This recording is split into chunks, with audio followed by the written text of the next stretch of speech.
नमस्कार, welcome to your YouTube channel Teach Tech. हम पढ़ रहे हैं यहाँ पर क्लास 10th मैथ्स और क्लास 10th मैथ्स का भी बड़ा इम्पॉर्टेंट चैप्टर जिसका नाम है क्वाड्रेटिक इक्वेशन। ये चैप्टर ऐसा चैप्टर है जिसकी आपको लाइफ टाइम ज़रूरत पड़ेगी।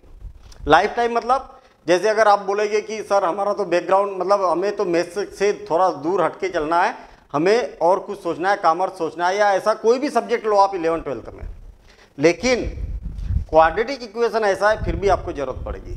जैसे इन फ्यूचर कॉम्पिटिटिव एग्जाम होते हैं तो वहाँ पर बिना क्वाड्रेटिक इक्वेशन का आपको क्वेश्चन पेपर ही नहीं मिलेगा, मतलब कहीं ना कहीं क्वाड्रेटिक इक्वेशन की जरूरत पड़ती है। तो जब 10th क्लास के सिलेबस में तो अच्छे से पढ़ लो आप, मज़ा आ जाएगा, मतलब है ना। और हमने इस चैप्टर को स्टार्ट कर चुके हैं, इससे पहले वाली क्लास में इंट्रोडक्शन कर चुके हम, और क्वाड्रेटिक इक्वेशन क्या होती है ये बातें हम समझ चुके हैं। इस पर बेस्ड थी एक्सरसाइज 4.1, है ना। तो 4.1 के हमने सारे क्वेश्चन भी किए, एग्जाम्पल्स भी किए, बेसिक कॉन्सेप्ट भी किया, उसकी मेथड क्या होती है, सारी बातें समझते हुए चले बिल्कुल जीरो लेवल से। अब यहां से आज की क्लास में हम समझेंगे सॉल्यूशन। अभी तक हमने सॉल्यूशन नहीं किया भाई, क्वाड्रेटिक इक्वेशन क्या होती है, कैसे बनती है, ये बातें हमने सीख चुके हैं, लेकिन उस इक्वेशन को सॉल्व कैसे किया जाए वो बातें हम इसमें समझेंगे। उसका सॉल्यूशन क्या होगा, और उसमें भी फैक्टराइजेशन मेथड। अब आप बोलोगे कि सर फैक्टराइजेशन मेथड तो हमने 9th क्लास में सीखी है पॉलिनोमियल में, है ना, और 10th क्लास में भी पॉलिनोमियल में फैक्टराइजेशन था, ठीक है। वहाँ पर कैसे फैक्टराइज किया जाता है ये बातें सीखी है। सेम वही की वही बात है, कोई नया काम नहीं है। वहाँ पर पॉलिनोमियल के लिए था, यहाँ पर इक्वेशन के लिए है। अब वो क्या है ये बातें जरा ध्यान से समझना, बड़ा सिंपल काम है, ठीक है। उस बेस पर पूरी एक्सरसाइज बन जाएगी आपसे 4.2, है ना, 4 चैप्टर है तो 4.2, और लास्ट एक्सरसाइज बचेगी फिर आपकी 4.3। तो और जब पूरा चैप्टर कंप्लीट होगा तो हम चैप्टर की समरी और MCQ भी यहाँ पर करने वाले हैं, ठीक है। तो चलिए आगे बढ़ते हैं हम। ये मेरा छोटा सा इंट्रोडक्शन है, आपको अगर नहीं मालूम तो पढ़ लेना। मैं 21 साल से ऑफलाइन और 11 साल से ऑनलाइन पढ़ा रहा हूँ, और मैं आपको बता दूं कि बिल्कुल जीरो लेवल से टीच टेक पर पढ़ाया जाता है। और यही कारण है कि जीरो लेवल से पढ़ाते पढ़ाते कब हम हाई लेवल तक पहुंच जाते हैं, हर एक चीज़ हमें कॉन्सेप्ट क्लियर रहता है। यही कारण है कि इंडिया के लाखों बच्चे टीच टेक के माध्यम से पढ़ चुके हैं, और कई बच्चे ऐसे हैं कि जिनने 100 में से 100 मार्क्स लाए, 100% मैथ्स में, और सबसे फेवरेट सब्जेक्ट मैथ्स का बनाया। तो इस कतार में आप भी आ सकते हैं और अपना 100% यहाँ पर परसेंटेज बना सकते हैं। मैं आपको बता दूं कि Teach Tech application Play Store पर अवेलेबल है, और आप प्ले स्टोर पर जाएंगे तो आपको ये एप्लीकेशन मिल जाएगी, और यहाँ पर पूरा 6 क्लास से लेकर 12th क्लास तक का पूरा complete course, notes, assignment, test series सब कुछ अवेलेबल है। जितना 10th क्लास के बच्चे को रिक्वायर्ड है सब कुछ, आपका काम पूरी तरीके से हो जाएगा, ठीक है। चलिए आगे बढ़ते हैं हम। हमें एक्सरसाइज 4.2 में क्या पढ़ना है, तो solution of a quadratic equation by factorisation. Actual ये जो फैक्टराइजेशन लिखा है ना, ये फैक्टराइजेशन मेथड है ये, और किसकी मेथड है, क्वाड्रेटिक इक्वेशन की।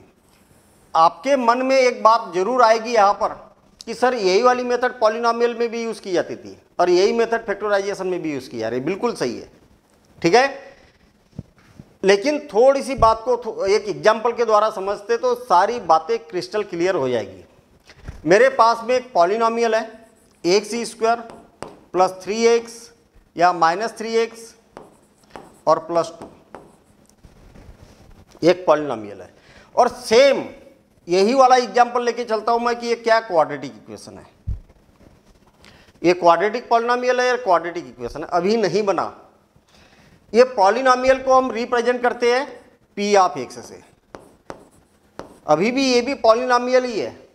अगर मैं इसका लेफ्ट हैंड साइड और राइट हैंड साइड में कुछ लिख देता हूं, देखिए लेफ्ट हैंड साइड हो गया, इसका राइट हैंड साइड हो गया, तो ये इक्वेशन बन गई। अब क्या दोनों में डिफरेंस क्या है बताना जरा। दोनों में डिफरेंस ये है कि इसमें लेफ्ट हैंड साइड और राइट हैंड साइड होता है, बीच में इक्वल लगा होता है, तो इक्वल का मतलब होता है इक्वेशन, इक्वल से ही इक्वेशन का स्टार्ट हुआ है। मतलब ये इक्वेशन बन गई, ये पॉलिनोमियल बन गया। अब आप बोलोगे कि सर इसमें भी तो इक्वल लगा है। हाँ लगा है इक्वल। एक्चुअल ये जो पॉलिनोमियल है ना, इसको रिप्रेजेंट करने के लिए हमने पी ऑफ एक्स का यूज किया है। ये लेफ्ट हैंड साइड और ये राइट हैंड साइड नहीं है, ये बात याद रखना। हमने इसको रिप्रेजेंट करने के लिए पी ऑफ एक्स का यूज किया, बस इतना सा डिफरेंस है दोनों में। चलिए मैं इस पॉलिनोमियल में कोई वैल्यू रख के देखता हूँ, इस पॉलिनोमियल में कोई वैल्यू रख के देखता हूँ। मैंने सपोज करे कि x इज इक्वल टू 1 रख के देखा, तो p of 1 is equal to 1 square minus 3 into 1 plus 2। तो 1 माइनस 3 प्लस 2, और आप देखेंगे कि 3 माइनस 3, और ये क्या हो गया, 0 हो गया। ये क्या हो गया, 0 हो गया। अच्छा 0 हो गया, क्या रखने के बाद 0 हुआ, x इज इक्वल टू 1 रखने के बाद एक पॉलिनोमियल क्या हो गया, 0 हो गया। फिर से और एक बार करता हूं मैं x इज इक्वल टू 2 रख के देखता हूं, तो p of 2 is equal to, जहां जहां x है वहां पर 2 रखना है, जहां जहां x है वहां पर 2 रखना है। तो क्या हो जाएगा, 2 का स्क्वायर माइनस 3 इंटू 2 प्लस 2। क्या हो गया, 2 स्क्वायर मतलब 2 इंटू 2 यानी कि 4, और 3 2 इंटू 2 यानी कि 6, और प्लस 2। तो कितना हो जाएगा, 4 प्लस 2 6, और माइनस 6, और कितना हो गया, 0। 2 रखने के बाद में भी 0 हो गया, और 1 रखने के बाद में भी 0 हो गया। आपको मालूम है क्वाड्रेटिक पॉलिनोमियल है तो मैक्सिमम 2 ही नंबर ऐसे हो गए कि जो इसको 0 कर सकते हैं। मैक्सिमम 2 ही नंबर ऐसे हो गए जो इसको 0 कर सकते हैं। अब इसके बाद में दुनिया का कोई भी नंबर रख लो आप, अब इसको 0 नहीं बना पाएगा। कहने का मतलब x इज इक्वल टू 1 और 2 रखने के बाद में ये 0 हो गया। सारे क्वेश्चन नहीं, ये पर्टिकुलर क्वेश्चन था जो कि 2 नंबर रखने के बाद में क्या हो गए, 0 हो गए। तो इस पॉलिनोमियल के क्या हो गए, सॉल्यूशन हो गए। मतलब कहने का मतलब 1 और 2 रखने के बाद में ये क्या हो गया, 0 हो गया। तो इसीलिए ये जो सॉल्यूशन है ना, जो आंसर है, इसको जीरोज बोला जाता है। क्या बोला जाता है, जीरोज। नाम बड़े क्लियर होते हैं, मैथ्स में कंफ्यूजन नहीं होना चाहिए। नाम को कोरिलेट कर दिया करो आप, जो भी सिचुएशन है। ये वैल्यू रखने के बाद में ये क्या हो गया, 0 हो गए। ये वैल्यू रखने के बाद में ये सब क्या हो गए, 0 हो गए। तो इसीलिए इसको जीरोज बोला जाता है। आई बात, सॉल्यूशन नहीं बोलते, जीरोज बोला जाता है इसको। ठीक है, चलिए अब यही काम मैं यहां करता हूं, यही काम putting x is equal to 1। तो x इज इक्वल टू 1 रखेंगे, जहां जहां x है वहां पर 1 रखते हैं हम। तो क्या हो जाएगा, 1 square minus 3 into 1 plus 2 is equal to 0। तो 1 माइनस 3 इंटू 1 कितना हो गया, 3 प्लस 2 इज इक्वल टू 0। 1 और 2 कितना हो गया, 3, और 3 में से 3 को माइनस करेंगे तो 0। 0 is equal to 0। Left hand side और राइट हैंड साइड इक्वल हो गया। कब, जब मैंने x की वैल्यू 1 रखी। अब पुटिंग, बात समझ में आ रही ना, जल्दबाजी मत करना, सारी चीज़ें हम समझते हुए चलेंगे।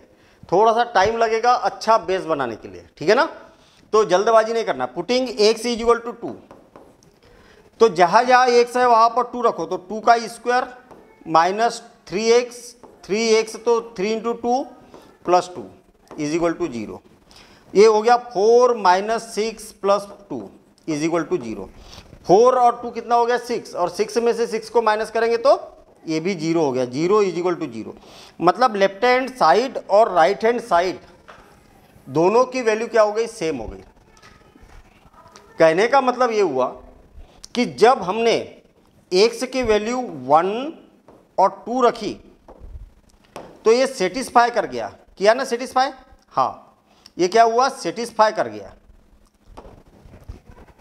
मतलब सेटिस्फाई करने का मतलब क्या है, x की वैल्यू 1 रखी तो लेफ्ट हैंड साइड और राइट हैंड साइड इक्वल हो गया। x की वैल्यू 2 रखी तो ये लेफ्ट हैंड साइड और राइट हैंड साइड इक्वल हो गया। इसका मतलब ये क्या हो गया, सेटिस्फाई हो गया। अच्छा, सेटिस्फाई हो गया, और जब सेटिस्फाई हो गया तो इसको बोलेंगे हम सॉल्यूशन। ये जो है ना, इसको क्या बोलेंगे, सॉल्यूशंस।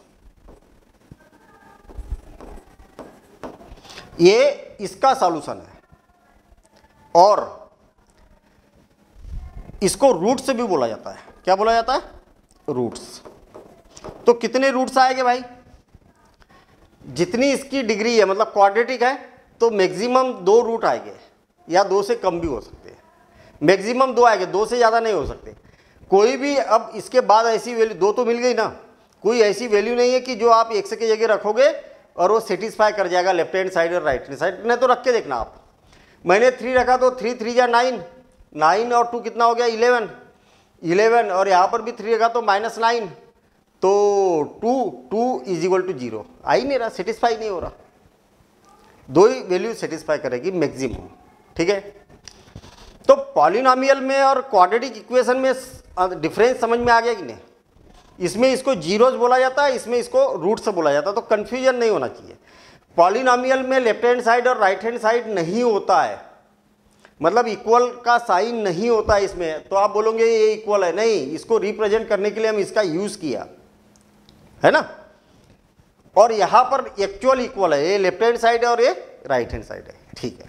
चलिए इसको आप नोट करिए, और जो मैंने पॉइंट बताया इस पॉइंट को ध्यान रखना है, ठीक है। अब सुनिए जरा, क्वाड्रेटिक इक्वेशन को फैक्टराइजेशन मेथड से हमें सॉल्व करना है। क्वाड्रेटिक इक्वेशन क्या होती है पहले तो ये बताओ मुझे। ax² + bx + c is equal to 0, ये होती है क्वाड्रेटिक इक्वेशन। लेकिन कंडीशन ये होती है कि x² वाली टर्म होना जरूरी है, मतलब a की वैल्यू 0 नहीं होना चाहिए। अगर a की वैल्यू 0 हो जाएगी तो ये खत्म हो जाएगा, और ये खत्म हो जाएगा तो आपके पास में फिर लीनियर इक्वेशन बचेगी, फिर क्वाड्रेटिक नहीं बचेगी। और हमारा चैप्टर क्या है? क्वाड्रेटिक इक्वेशन है, ठीक है। मतलब हम यहां पर बोल सकते हैं कि where a is not equal to 0 and a, b and c are real numbers. ये बात समझ में आ गई क्या? कहने का मतलब क्वाड्रेटिक इक्वेशन आपको ऐसी दिखेगी। अब इस क्वाड्रेटिक इक्वेशन का सॉल्यूशन निकालना है, तो सॉल्यूशन कैसे निकालते? Using by factorisation method. तो इस बात को जरा गौर से समझना, बड़ा सिंपल है ना।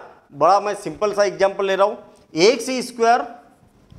x² माइनस x माइनस 20 और इज इक्वल टू 0।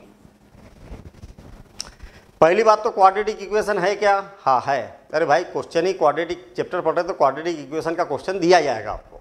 हाँ। अब इसकी मेथड को जरा ध्यान से समझना। x² का कोफिशिएंट कौन है? 1 है। इस 1 का और 20 का मल्टीप्लिकेशन करना है, मतलब x² का जो कोफिशिएंट रहेगा उसका और कांस्टेंट टर्म का क्या करना है आपको? मल्टीप्लिकेशन करना है। बीच वाला छोड़ देना है। अभी किसका किसका करेंगे? 1 × 20। अब आप बोलोगे कि सर 20 तो नेगेटिव है। नहीं, प्लस माइनस भूल जाओ अभी थोड़ी देर के लिए। एक्चुअल अभी मल्टीप्लिकेशन न करके क्या करना है? इसको और अगेन प्राइम फैक्टराइज करना है। कौन सा फैक्टराइज करना है? Prime factorise. प्राइम नंबर मालूम है ना, 2, 3, 5, 7, 11, ये सब प्राइम नंबर है। तो प्राइम फैक्टराइज देखिए, 20 को 2 से डिवाइड करेंगे तो कितना हो जाएगा? 10, और 2 से डिवाइड करेंगे तो 5, और 5 से डिवाइड करेंगे तो 1। ये सारे प्राइम नंबर है। 2 × 2 × 5। यहां पर मल्टीप्लिकेशन मत कर देना, इसको भी फैक्टराइज करना है, इसको भी फैक्टराइज करना है। तो ये तो ऑलरेडी फैक्टराइज है, इसको फैक्टराइज करना है, ठीक है। और भी एक एग्जाम्पल पढ़ेंगे तो वहां पर समझ में आ जाएगा। कुछ चीजें इससे समझो, कुछ अगले एग्जाम्पल से समझना, ठीक है। क्या बताया अभी तक मैंने? x² का जो भी कोफिशिएंट रहेगा उसका और कांस्टेंट टर्म का, दोनों का मल्टीप्लिकेशन करना है, प्लस माइनस को इग्नोर करना है। मल्टीप्लिकेशन न करके इसको और प्राइम फैक्टराइज करना है। क्या करना है? प्राइम फैक्टराइज करना है। हाँ ठीक है, कर दिया भैया। अब इसके 2 ग्रुप बनाना है, ऐसे 2 ग्रुप बनाना है। ये होता है हिट एंड ट्राई। 2 ग्रुप में सारे नंबर आ जाना चाहिए, सारे फैक्टर आ जाना चाहिए। देखिए 1 का 2 का मल्टीप्लिकेशन करेंगे तो 2, और इनका दोनों का मल्टीप्लिकेशन करेंगे तो 10। क्या दोनों को ऐड करने पर या सब्ट्रैक्ट करने पर, दोनों में से कुछ भी, मिडिल टर्म आ रही क्या? यहां पर मिडिल टर्म में कौन है? 1 है। आ रहा क्या? नहीं आ रहा। देखिए दोनों को ऐड करेंगे तो कितना हो रहा? 12 है क्या? बीच में नहीं है। दोनों का डिफरेंस निकालेंगे तो कितना हो रहा? 8। 8 है क्या बीच में? नहीं है। तो मतलब हमारा ये जो हीट एंड ट्राई था ये गलत हो गया। आया समझ में? अब मैं दूसरा ग्रुप बनाऊंगा। ये एक ग्रुप बना दिया, एक ग्रुप ये बना दिया, अकेला 5 रख दिया मैंने। 2 2 जा 4 और 4 1 जा 4, 4 आ गया और यहाँ पर कितना आ गया? 5 आ गया। अब ये देखिए कि दोनों को ऐड करने पर कितना हो रहा? 9। 9 है क्या बीच में? नहीं है। अच्छा, सब्ट्रैक्ट करने पर कितना आ रहा? दोनों का डिफरेंस कितना है? 1। 1 है क्या बीच में? हाँ है। मतलब अपना काम हो चुका है। आई बात समझ में? तो फिर क्या करो, दोनों के साथ में एक से एक से लगा दो। आपको क्या चाहिए? -1x चाहिए। क्या चाहिए? -1x। इसका मतलब दोनों क्या होना चाहिए? सब्ट्रैक्ट भी होना चाहिए और बड़े नंबर के सामने नेगेटिव होना चाहिए, तब तो नेगेटिव नंबर आएगा कि नहीं। तो माइनस और यहां पर क्या लिख देंगे हम? प्लस। ये समझ में आया? ये समझ में आ गया? मतलब देखिए ना, 4x में से 5x को माइनस करेंगे तो मिडिल टर्म आना चाहिए। आ गई क्या? हाँ आ गई ना, -x आ गया। लेकिन इसके साथ ही साथ में इनका जो मल्टीप्लिकेशन है, दोनों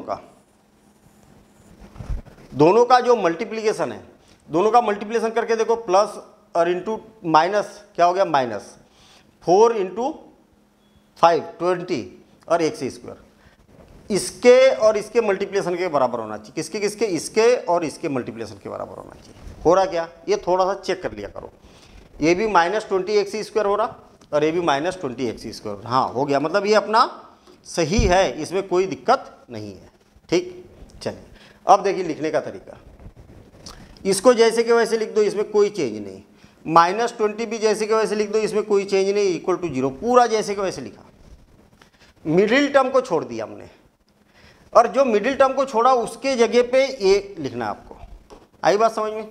इसको लिखना है। मिडिल टर्म में जो छोड़ दिया हमने उसके जगह ये लिखेंगे। ठीक है, इसको और थोड़ा सा छोटा कर दूँ, यहाँ पर आ जाना चाहिए ये ऐसा। बस एक स्टेप हमारी हो चुकी है। और अगला एग्जाम्पल समझेंगे वहाँ पर, और अच्छे से समझना। बहुत बढ़िया एग्जाम्पल लेके आ रहा हूँ मैं, अगला वाला। बेसिक कॉन्सेप्ट को इतने अच्छे से समझो कि उस बेस पर आपके सारे एग्जाम्पल्स भी बन जाए और क्वेश्चन भी बन जाए। ठीक है, चलिए अब आपको क्या करना है? 2 ग्रुप बनाना है इसके। एक ग्रुप ये हो गया और एक ग्रुप ये हो गया। ऐसे पहले के 2 और बाद के 2, ऐसे 2 ग्रुप बनाना है। अब देखिए ये दोनों में क्या है? x कॉमन निकल रहा क्या? अरे इसमें भी x² है, इसमें भी देखो x² + 4x, ऐसा है कि नहीं? कुल मिला के ये कैसा लिखा है मालूम है आपको? x × x है कि नहीं, ऐसा + 4x ऐसा लिखा है ना भाई। x × x x² ही तो होता है। दोनों में एक जैसा क्या है? इसमें भी x है और इसमें भी x है, तो x को कॉमन निकाल दो। क्या हो गया? x कॉमन निकल गया। अरे ये x बाहर निकल गया और यहां से भी x बाहर निकल गया, तो क्या बचा आपके पास? x + 4। आ गई बात समझ में?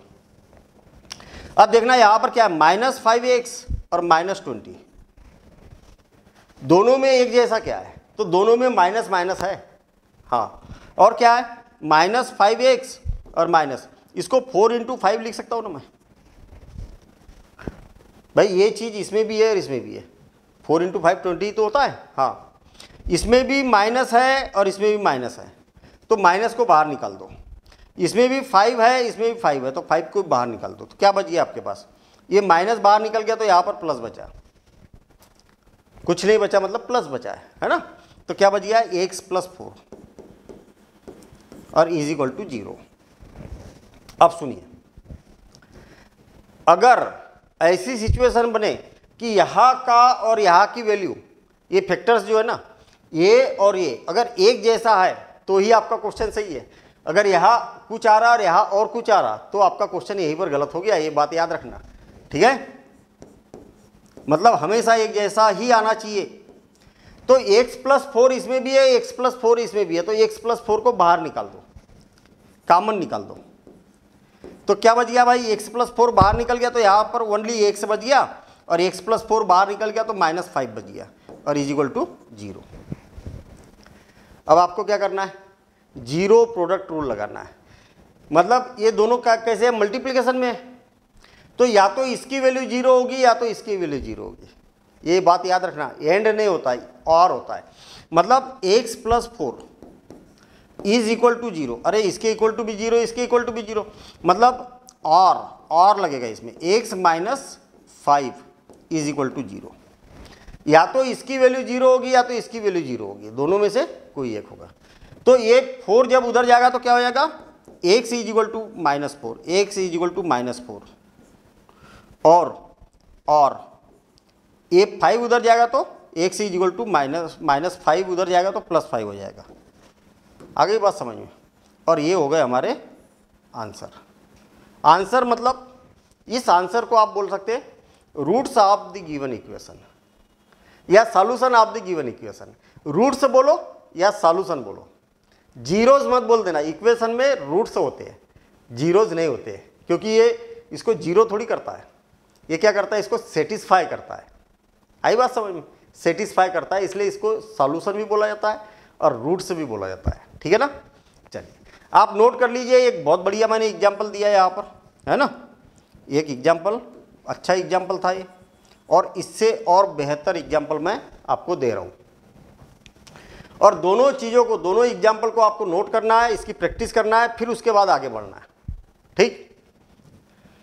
2x² देखिए, 2x² प्लस 11x प्लस 12, ठीक है। ये एक एग्जाम्पल है। अब देखना, इसको भी सेम प्रोसेस से करना है। मैंने क्या बताया, बहुत सारी चीज़ें तो आपको याद रह गई होगी, वही काम इसमें भी करेंगे। देखना, आपको क्या करना है, x² का जो कोफिशिएंट है उसका और कांस्टेंट टर्म का, इनका दोनों का मल्टीप्लिकेशन करना है।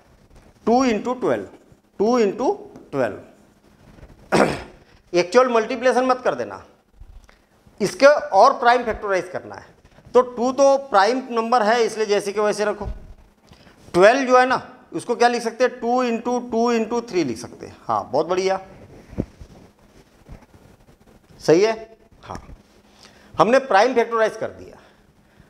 अब क्या करो, इसके ग्रुप बनाओ। इसके क्या बनाएंगे, ग्रुप बनाएंगे। ग्रुप बनाता हूं मैं इसका और इसका।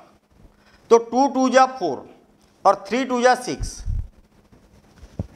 दोनों को ऐड करने पर या सब्ट्रैक्ट करने पर, ठीक है, दोनों को ऐड करने पर या सब्ट्रैक्ट करने पर वो मिडिल वाली टर्म आना चाहिए। आ रही क्या, दोनों को ऐड करेंगे तो 10, बीच में है क्या, नहीं।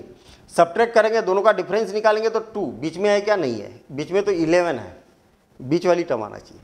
तो ये वाला जो ग्रुप है हमारा कैंसिल हो गया। आ गई बात समझ में। अब दूसरा ग्रुप बनाओ। चलो मैं ये ऐसा कर देता हूँ। देखिए, फिर मैं बता रहा हूँ आपको, ये हिट एंड ट्राई है, टाइम ज़्यादा लग भी सकता है या आपका हो सकता है कि पहले ही कॉम्बिनेशन में सही आ जाए। ये क्या हो गया, 2 और 3 × 2 = 6 और 6 × 2 = 12। क्या दोनों को ऐड करने पर 11 आ रहा, क्या नहीं आ रहा, क्योंकि 14 आ रहा है यहाँ पर। डिफरेंस 10 आ रहा है, जबकि बीच में क्या है, 11 है। मतलब ए वाला भी हिट एंड ट्राई आपका गलत हो गया। आप बोलोगे सर कितने बार करना है, जब तक नहीं मिले तब तक करना है। अब मैं ये वाला ग्रुप बना रहा हूँ। 2 × 2 = 4, 4 × 2 = 8 और ये कितना हो गया, 3। क्या दोनों को ऐड करने पर या सब्ट्रैक्ट करने पर मिडिल टर्म आ रही क्या, हाँ आ रही है, क्योंकि दोनों का को डिफरेंस निकालेंगे तो कितना आ रहा, 5 है क्या, बीच में नहीं है। लेकिन दोनों को ऐड करने पर 11 आ रहा, हाँ 11 आ रहा ना, तो 11 बीच में है। हाँ, आ गया ना। तो फिर बड़ा सिंपल सा काम है, दोनों के साथ में 1 से 1 से लगा दो, लगा दिया। आपको क्या चाहिए, +11 चाहिए, तो दोनों के सामने ++ लगाना पड़ेगा। अगर यहां पर -11 होता तो दोनों के सामने माइनस लगाते, ताकि दोनों ऐड भी हो जाते और -11 भी आ जाता। आया समझ में। तो साइन का ध्यान रखना है। और थोड़ा सा ऐसा भी देख लो, क्या दोनों का मल्टीप्लिकेशन करने पर 8 × 3 = 24 x², दोनों का मल्टीप्लिकेशन करने पर 24 x², इसका और इसका भी मल्टीप्लिकेशन करेंगे तो 24 x² आएगा, है ना। तो उसको भी सेटिस्फाई करना चाहिए, प्रोडक्ट भी इनके बराबर होना चाहिए। चलो ठीक है, इसकी बहुत ज़्यादा जरूरत नहीं पड़ती, कभी कभी जरूरत पड़ती है, लेकिन जो मैंने अभी बात बताई इस पर खास करके ध्यान देना। देखना, 2x² प्लस 12 = 0, ये तो लिखा ही नहीं था मैंने, = 0 इक्वेशन है, तो राइट हैंड साइड तो रहेगा ही रहेगा। ये दोनों को उठा के यहाँ पर रख दो। किधर रखेंगे, किसको किधर रखेंगे, ये भी सोचने वाली बात है। ये 3x को पहले लिखेंगे कि 8x को, तो किसी को भी पहले लिखो, किसी को भी बाद में, उससे कोई फर्क नहीं पड़ता। इसको बीच में रख देंगे ऐसा। अब सुनिए, आपको क्या करना है, दो ग्रुप बनाना है हमेशा, पहले के दो और बाद के दो। उठपटांग नहीं करना है, पहले के दो और बाद के दो, दोनों में एक जैसा क्या है। तो देखिए ना, थोड़ा सा रफ पर कर रहा हूं मैं। ये क्या लिखा है, 2x² प्लस 8x, ये लिखा है। तो इसको मैं इसे लिख सकता हूँ 2 इंटू x प्लस ये 8 को क्या लिख सकता हूँ, 2 इंटू 2 x। दोनों में एक जैसा क्या है, तो आप बोलेंगे कि इसमें भी 2 है, इसमें भी 2 है, इसमें 2 है लेकिन इसमें नहीं है, और इसमें भी x है और इसमें भी x है। हाँ ठीक है, ये एक जैसा है दोनों में। तो 2x इसमें भी है, 2x इसमें भी है, तो 2x कॉमन निकल जाएगा, 2x कॉमन निकल जाएगा। तो अंदर क्या बच गया भाई, यहाँ पर केवल x बचा और यहाँ पर प्लस, और 2 2 जा 4, इतना बच गया आपके पास। अब देखिए अगला 3x और 12, ये भी प्लस का है। अब बताइए मुझे, 3x और प्लस 12 को लिख सकते हैं 2 इंटू 3, दोनों में एक जैसा क्या है, तो बताइए। इसमें भी 3 है और इसमें भी 3 है, तो 3 को बाहर निकाल दो, प्लस 3 बाहर निकल गया, तो क्या हो गया, x प्लस 4 और इज इक्वल टू 0। आ गया क्या समझ में? हाँ आ गया। x प्लस 4 अगेन कॉमन निकलेगा, x प्लस 4 अगेन कॉमन निकलेगा, तो x प्लस 4, तो यहां पर क्या बचा, 2x plus 3 is equal to 0। देखिए ना, 2x कॉमन निकल गया, सॉरी x प्लस 4 कॉमन निकल गया। और याद रखना कि यहाँ पर और यहाँ पर, पिछले बार भी बताया था मैंने, यहाँ और यहाँ हमेशा एक जैसा बचना चाहिए। अगर नहीं बचा मतलब आपने कहीं ना कहीं मिस्टेक की है, आपको चेक करने की जरूरत है, ठीक है। अब देखिए, इसके इक्वल टू 0 होगा या तो इसके इक्वल टू 0 होगा, तो मतलब हम बोल सकते हैं कि x plus 4 is equal to 0 और 2x plus 3 is equal to 0। ये 4 उधर जाएगा तो x इज इक्वल टू -4 और 2x इज इक्वल टू -3 है ना। ये 3 लेफ्ट हैंड साइड से राइट हैंड साइड में जाएगा तो -3, तो x इज इक्वल टू -4 है ना, और क्या हो जाएगा, और x is equal to -3 divided by 2। देखिए ये 2 का क्रॉस मल्टीप्लिकेशन किया तो कितना हो गया, -3/2। मतलब आपके पास में यहाँ पर आ गया x इज इक्वल टू -4 और -3/2, और ये क्या हो गया, इसके रूट्स हो जाएंगे। क्या हो गए, इसके रूट्स। इसको बोला जाता है रूट्स किसके, इस क्वाड्रेटिक इक्वेशन के, या जीरोज भी बोला जाता है। सॉरी जीरोज नहीं बोलते, जीरो पॉलिनोमियल में बोलते।